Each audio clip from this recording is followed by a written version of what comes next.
Hello everybody, welcome to FC Amakhosi fan channel. This is Sanem. Like, comment, subscribe. Guys, welcome back. This is the last video for this season.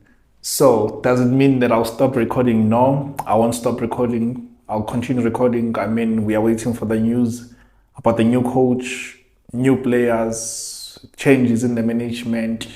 Yeah, we'll be looking at those things, but I might not record every third day or every second day, rather. I might not do that because, yeah, I just need to take some time off as well, just to rest, as the season is also coming to an end. But,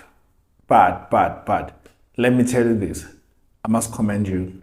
I'm looking at you straight in the eye. I must commend you. I must commend you for staying in this club that hasn't won trophies the last 10 years. I must commend you for staying, watching the ugly football that you played this season. I must commend you for staying to the end after so many draws, so many losses. Yeah, this is going to be our lowest tally in terms of points. This is going to be our lowest. Yeah, we broke Zwane's record of 42 points. If we win, we're going to get to 39 points. And that will give us top 8. But give us top 8, we're crawling. Like, we are crawling to get there. Like, we are crawling. Other teams are fighting for top of the log. Some other teams are fighting to go to Africa. Other teams are fighting to beat the big guns. For us, we are crawling. We're talking about getting to top 8. And even so, we are not sure going to this game if we're going to get to top 8. We're not sure if we're going to win. And I must say to you, a draw will mean like we are out of the top 8. A draw, a lose means that we are out of top 8, because teams that are coming behind us are teams that are a point. They are having 7 points. Relay M having 7 points. Teams after that, we are just a point. Others 2 points. But if we lose, these teams win. We can drop to position 13, position 12 there. Like, that's how bad it is for us. So against Cape Town Spurs, we are playing our game, and I was shocked. Like, I thought that we lost our first game against this guy somehow. I don't know. But probably I must have mistaken that with Orlando Pirates losing to these guys, because yeah, Pirates was the first team that these guys they lost to. I mean, they won. Pirates was the first team that these guys they won against. So I thought, I don't know what gave me that. I don't know. But yeah, we won 3-2. I was shocked. I mean, Castillo was even on the score sheet, and I'm like, hey, Castillo, when last did he score? When last did he score? When last did he give us a performance that is like, wow, Castillo, my stiletto, you are doing very well. But guys, nonetheless, we are playing against these guys on Saturday. It's a game that is crucial, that we have to win by all means. And us going to this game, we are going there coming from a draw, coming from so many draws, and playing other football.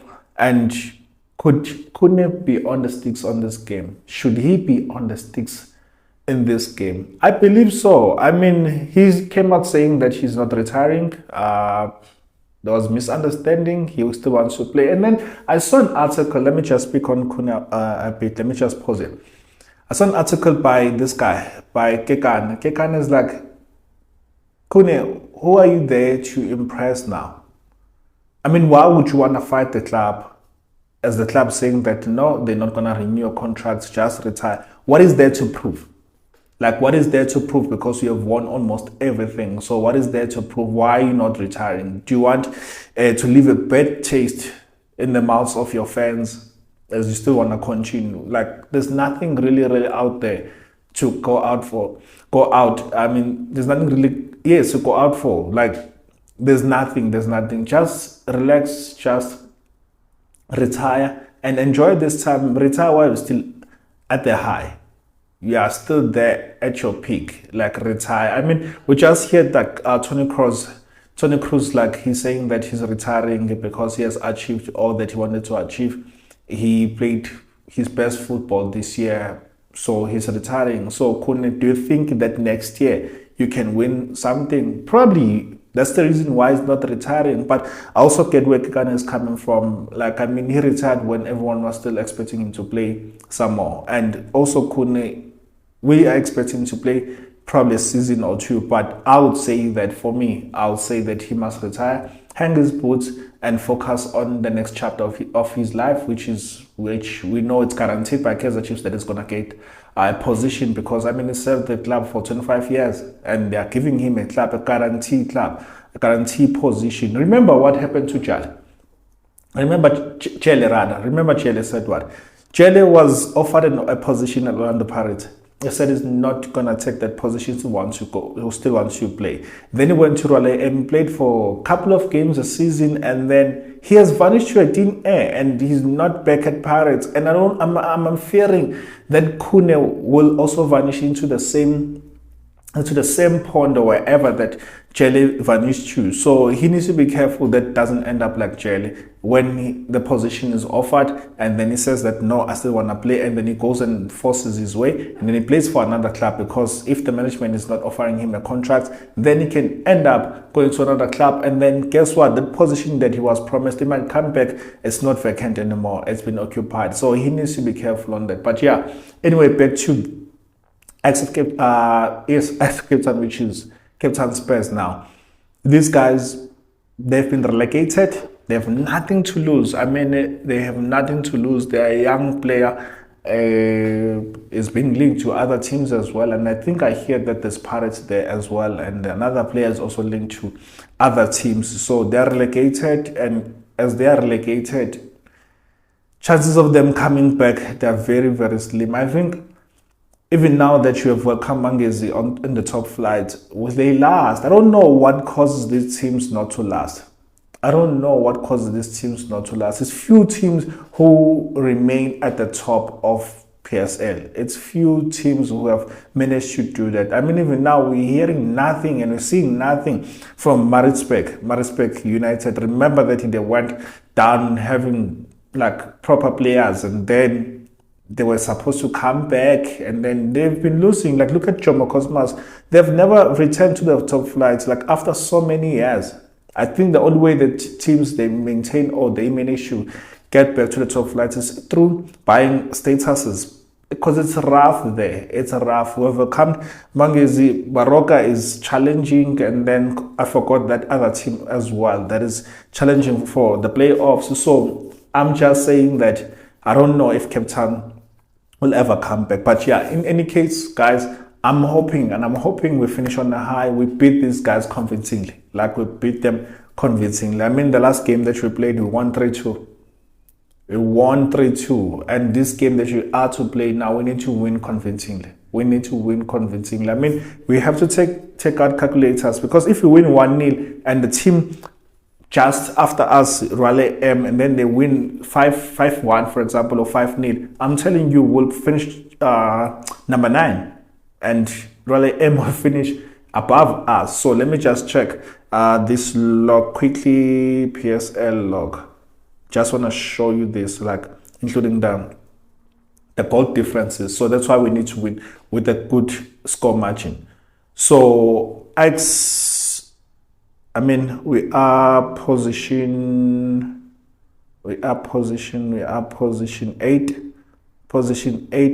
with 36 points. Oh, Amazulu, it's not Raleigh M. Amazulu, Amazulu are number 9 with -4 goal difference, and we have -3. So if we win 1-0, Amazulu win 2-0, guess what? It's gonna be tie, and then we're gonna be looking at the goal difference, who scored so many goals, who scored 4. It's the goals for and the goals against. And then we start be looking at those things. So that's why we need to win convincingly. win without conceding. Win without convincing. If you win 1-0 and Amazulu win 3-0, Amazulu will go ahead of us. If we win 1-0, Amazulu will go to 3-0 or 3-something. Like 3-0, yes. Then Amazulu will go ahead. Polokwane as well. Polokwane chances are slim. Sorry, Polokwane are slim that they can score 10 goals or so. They're slim. So not unless Kaizer Chiefs and Amazulu lose and then Polokwane. No, still. It's between Kaizer Chiefs and Amazulu. So we need to win like convincingly. We really need to win convincingly. We really need to win convincingly. We need to make sure that we really score so many goals in this game. And then we'll see next season. I mean, I'm not a prophet. I won't say that we're gonna lose against Sundowns when we make it to top 8. TX Galaxy, they showed us that if you play beautiful football, then if you attack, we can come back with a point. We can come back with results, let me say. So we are playing against these guys and we need to win, and we need to win convincingly. Who would be in my starting lineup? Khune came back, he gave us something different when he came in. When he came in, he gave us like quick transition, like we're able to move the ball with speed. We're able to start at the back with speed, not building slow, not delaying unnecessary the ball. So he's going to give us that edge, and he can be able to pinpoint our runners up there. So Khune, I'll always go for him. He's a weapon that we really missed. Like throughout the season is the weapon that we really missed it, because had he been there, guys who are speed as we want to play behind our opponents, they were going to benefit a lot from Khune. But there's nothing now we can do, but these guys can benefit a lot from Khune.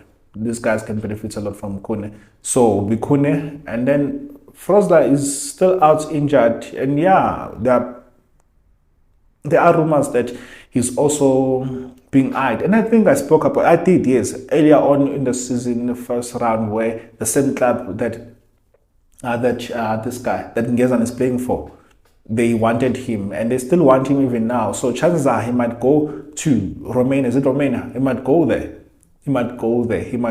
So we might lose him, but his contract is ending in 2025. So they need to buy him. We might lose him, not for free, but at least we can sell him like we did with Ngezan. Do we want him to go?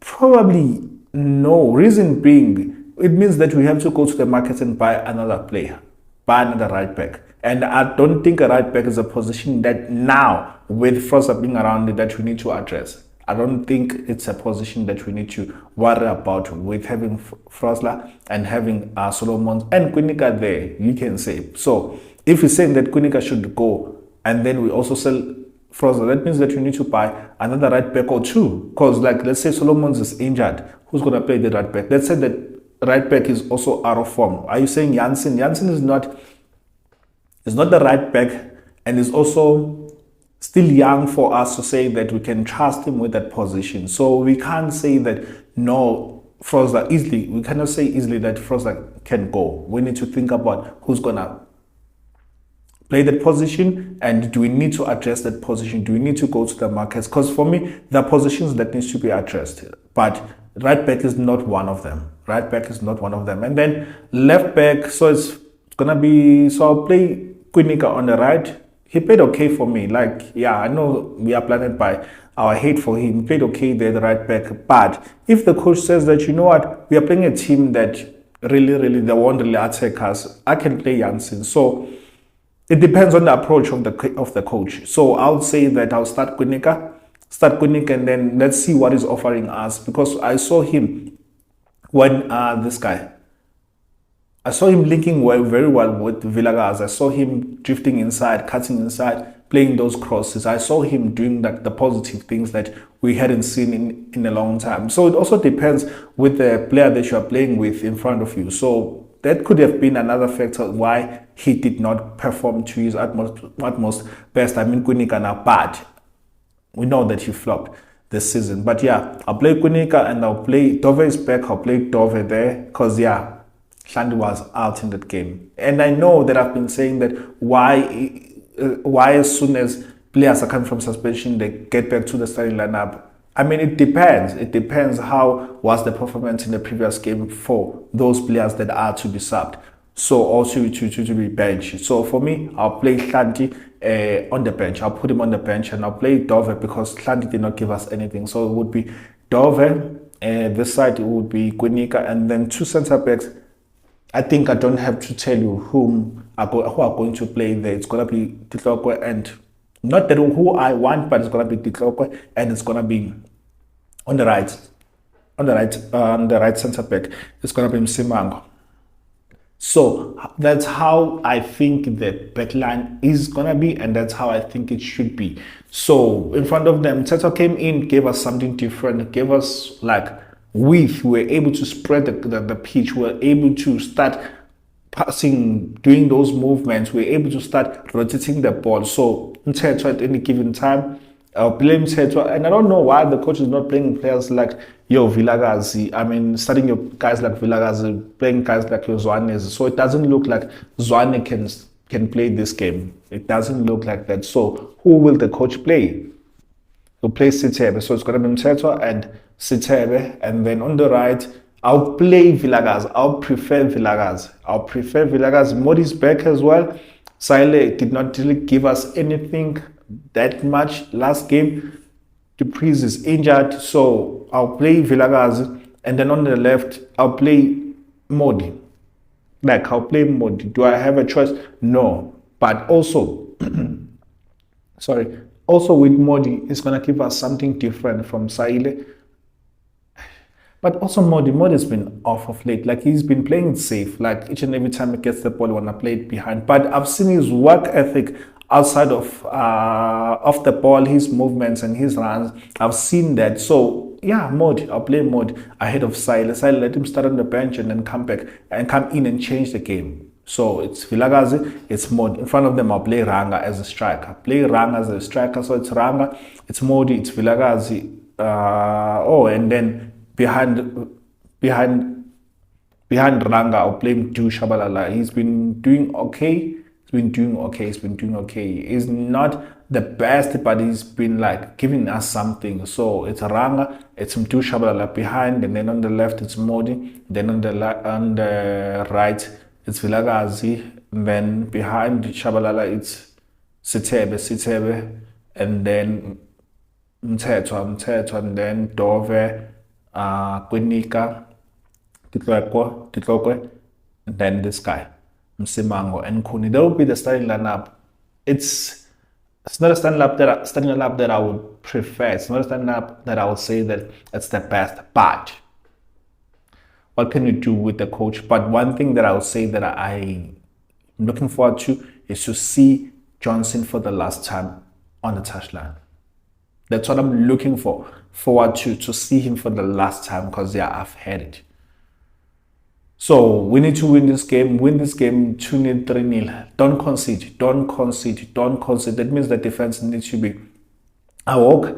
The guys need to play as a team. They need to protect one another, and they need to make sure that we get points. They need to make sure that we get the results. So yeah, guys, what are your thoughts? I'm out FC Amakhosi fan channel Sunday here. Give me your thoughts and let me know what you think, and then yeah, let's see. I'm hoping for a win, like with a good score margin. I'm out. Cheers, guys. Love you.